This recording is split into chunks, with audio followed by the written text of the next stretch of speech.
வணக்கம் நண்பர்களே. இன்றைக்கி பார்த்திங்கன்னா நம்ம தமிழ்நாட்டில் சிங்கப்பெண் சிறப்பு அதிரடிப்படை அப்படிங்கிற ஒரு விஷயத்தை நம்ம முதலமைச்சர் ஆரம்பித்து வச்சுருக்காரு. ஸோ இதை ஏன் ஆரம்பிச்சு வச்சாரு, இதோட பணிகள் என்ன அப்படிங்கிற நம்ம எல்லாமே பார்த்துடலாம். அதை ஆரம்பித்து வச்சுட்டு ஒரு சில வார்த்தைகள் முதலமைச்சர் பேசியிருக்காரு. அதாவது நடக்கக்கூடிய குற்றத்துக்கு ஒரு முக்கியமான காரணம் என்ன அப்படின்னு கேட்டிங்கன்னா போதைப்பொருள். ஸோ அந்த போதைப்பொருளை நான் தடுப்பேன் அப்படிங்கிற மாதிரி பேசியிருக்காரு. இதனால் வர நிறையா பிரச்சனைகள் இருந்திருக்கு. இது கண்டினியூ ஆகிட்டு இருந்திருக்கு. இந்த போதைப்பொருள் பழக்கம் எல்லாமே கண்டினியூ ஆகிட்டு இருந்திருக்கு. ஆனால் நான் இனிமேல் தடுப்பேன் அப்படிங்கிற நம்ம முதலமைச்சர் பேசியிருக்காரு. அது மட்டும் இல்லாமல் பெண்களுக்கு எதிராக இனிமேல் குற்றம் நடந்தால் அவங்க மேலே கடுமையாக நடவடிக்கை எடுக்கப்படும் அப்படிங்கிற மாதிரி வார்னிங் கொடுத்துருக்காரு. இந்த ஒரு சிங்கப்பெண் சிறப்பு அதிரடிப்படையை ஆரம்பித்து வச்சதில் எனக்கு ரொம்பவே சந்தோஷமாக இருக்குது. சில வேலைகளை பார்க்கும்போது நமக்கு ரொம்பவே திருப்தியாக இருக்கும்னு நினைப்போம்ல. ஸோ அந்த மாதிரி எனக்கு இந்த ஒரு திட்டத்தை ஆரம்பிச்சது ரொம்பவே சந்தோஷமாக இருக்குது மனசுக்கு அப்படிங்கிற மாதிரி பேசியிருக்காரு. எல்லாருக்குமே கஷ்டமாக இருக்குது. ஏன்னா ஒவ்வொரு வீட்லேயும் ஒவ்வொரு அக்காவாக இருக்கட்டும், அம்மாவாக இருக்கட்டும், எல்லாருக்குமே தங்கச்சியாக இருக்கட்டும், எல்லாருக்குமே அந்த ஒரு கொடுமைகள் நடந்துகிட்டு இருக்குது. பாலியல் கொடுமை ஒவ்வொரு நாள் ஒவ்வொரு இடத்துல நடந்துகிட்டு இருக்குது. ஸோ அதை தடுக்கணும் அப்படிங்கிற ஒரு முக்கிய நோக்கத்தில் ஆரம்பித்தது தான் இந்த சிங்கப்பெண் சிறப்பு அதிரடிப்படை.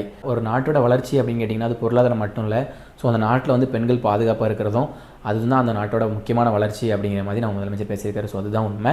அதுக்கப்புறம் பார்த்திங்கன்னா இப்போ இந்த சிங்கப்பெண் சிறப்பு அதிரடிப்படை அப்படின்னா இது எப்படி செயல்படுது, இதோட பணிகள் என்ன அப்படிங்கிறது எல்லாத்தையும் நம்ம பார்த்துடலாம். இந்த சிங்கப்பெண் அதிரடிப்படையில் பார்த்திங்கன்னா பணியாற்றக்கூடிய காவலர்கள் பார்த்திங்கன்னா பெரும்பான்மையானவர்கள் பெண்கள். அதாவது என்ன அப்படின்னு கேட்டிங்கன்னா ஒரு பெண்ணுக்கு நடக்கக்கூடிய பிரச்சனையை ஒரு பெண்ணை முன்னாடி நின்று தட்டி கேட்கணும், ஒரு பெண்ணை ஒரு பெண் பாதுகாக்கணும் அப்படிங்கிற ஒரு முக்கியமான நோக்கத்தில் கொண்டு வந்தது இந்த சிங்கப்பெண் அதிரடிப்படை. கடந்த கொஞ்ச நாட்களில் பார்த்திங்கன்னா பெண்களுக்கு முதலாம் பொது இடங்களில் தான் அதிகமாக பிரச்சனை நடந்துகிட்டு இருந்துச்சு. இந்த பாலியல் வன்கொடுமை அந்த மாதிரி நடந்துகிட்டு இருந்துச்சு. ஆனால் பார்த்திங்கன்னா இப்போ இணையம் அதிகமாக இன்டர்நெட்டில் இப்போ அதிகமாக நடந்துகிட்டு இருக்குது. ஏன்னா இந்த இன்டர்நெட்டில் ஒரு பொண்ணுகிட்ட பேசுகிறது, அதுக்கப்புறம் அவங்கள சீட் பண்ணி அதுக்கப்புறம் அவங்கள மிரட்டுறது, ஸோ இந்த மாதிரி விஷயங்கள் நிறைய நடக்குது.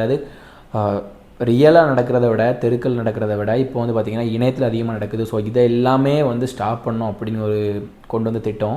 அப்படி பார்த்திங்கன்னா இப்போ இவங்களோட பணிகள் என்ன அப்படின்னு கேட்டிங்கன்னா railway station, bus, school, college, அதுக்கப்புறம் பார்க்கு, மால், அதாவது பெண்கள் எங்கெங்கே அதிகமாக இருக்காங்களோ ஸோ அந்த இடத்துல ஒரு ரோந்து பணியில் ஈடுபட்டு அதிகமாக இருந்துக்கிட்டே இருப்பாங்க, எப்போவுமே இருந்துகிட்டு இருப்பாங்க. அது மட்டும் இல்லாமல் பெண்களுக்கு குற்றம் நடந்துச்சு அப்படின்னா உடனே அதுக்கான ஆக்ஷன் எடுப்பாங்க. அது மட்டும் இல்லாமல் அவங்களுக்கு குற்றம் நடக்கிறதுக்கு முன்னாடியே தடுக்கணும் அப்படிங்கிறதும் இவங்களோட வேலை தான். ஸோ தடுப்பாங்க, அதையும் தடுப்பாங்க.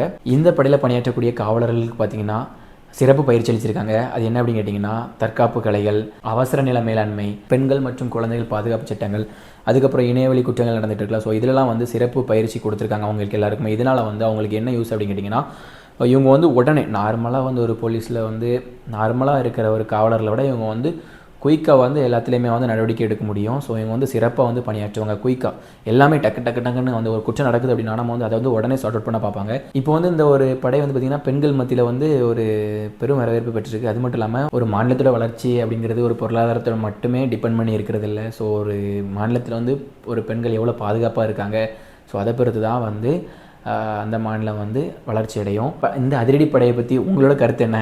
இது எதிர்காலத்தில் எப்படி தாக்கத்தை ஏற்படுத்தும், இது பெண்களுக்கு எவ்வளோ யூஸ்ஃபுல்லாக இருக்கும் அப்படிங்கிறதெல்லாம் நீங்கள் நினைக்கிறீங்க அப்படிங்கிறத கமெண்ட் பாக்ஸில் போட்டுருங்க.